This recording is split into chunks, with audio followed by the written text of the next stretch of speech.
नमस्कार मित्रांनो, धनश्री जाधव यूट्यूब चॅनलवर आपल्या सगळ्यांचे पुन्हा एकदा स्वागत। बालमित्रांनो, आज मी तुमच्यासाठी क्रांतीज्योती सावित्रीबाई फुले जयंतीनिमित्त अतिशय सुंदर आणि सोपे असे भाषण घेऊन आलेले आहे। चला तर करूयात सुरुवात। ज्ञान नाही विद्या नाही ते घेण्याची गोडी नाही, ज्ञान नाही विद्या नाही ते घेण्याची गोडी नाही, बुद्धी असूनी चालत नाही तयास मानव म्हणावे का, बुद्धी असूनी चालत नाही तयास मानव म्हणावे का, असा महत्त्वपूर्ण प्रश्न आपल्या काव्यातून निर्माण करणाऱ्या महात्मा ज्योतिबा फुले यांच्या पत्नी सावित्रीबाई यांचा जन्म 3 जानेवारी 1831 रोजी सातारा जिल्ह्यातील खंडाळा तालुक्यातील नायगाव येथे झाला।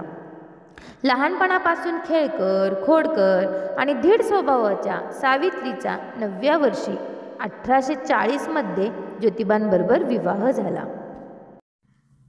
धूळपाटीवरील धुळाक्षरांनी त्यांची शिक्षणास सुरुवात झाली। मुलींना शिक्षण देणे हे सामाजिक परिवर्तनाचे मूलगामी साधन आहे हे द्रष्ट्या सावित्रीबाईंनी जाणले। भारतातल्या मुलींच्या पहिल्या शाळेतील या पहिल्या शिक्षिकेने आपले शिक्षण देण्याचे व्रत चालू ठेवले।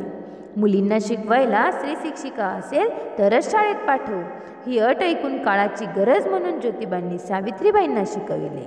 सुधारणेचा मूळ पाया शिक्षण आहे हे जाणून ज्योतिबांनी स्त्री शिक्षणाची सुरुवात आपल्या घरापासून म्हणजे सावित्रीबाईंपासूनच केली।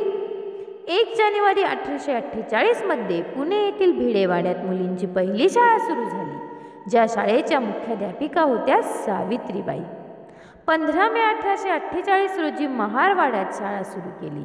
त्या काळात महारवाड्यात शाळा काढणे हे एक दिव्यच होते। मागास समाजातील शाळेत सावित्रीबाई व फातिमा शेख यांनी शास्त्रशुद्ध शिकवण्याचे काम केले। सावित्रीबाई आणि ज्योतिराव फुले यांची आपल्या कार्यावर अढळ श्रद्धा व निष्ठा होती। त्यांनी परिश्रम घेऊन अभ्यासक्रम तयार केला।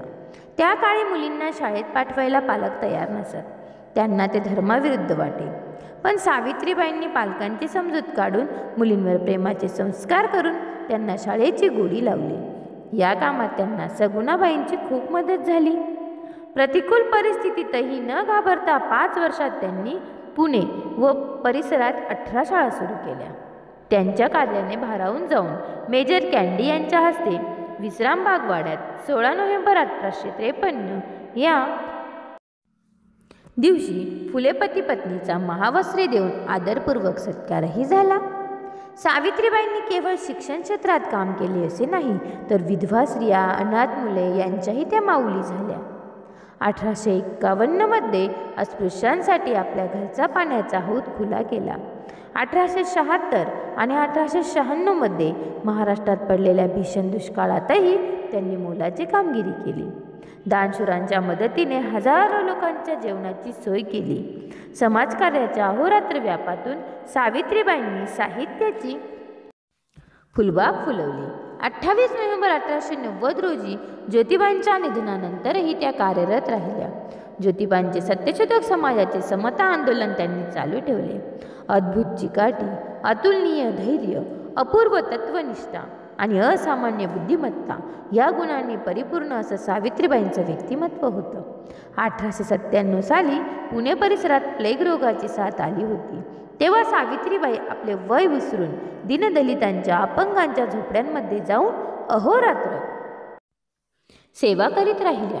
हे बहुमोलाचे कार्य करीत असताना त्यांनाही प्लेग या रोगाची बाधा झाली आणि 10 मार्च 1897 रोजी त्यांचे निधन झाले।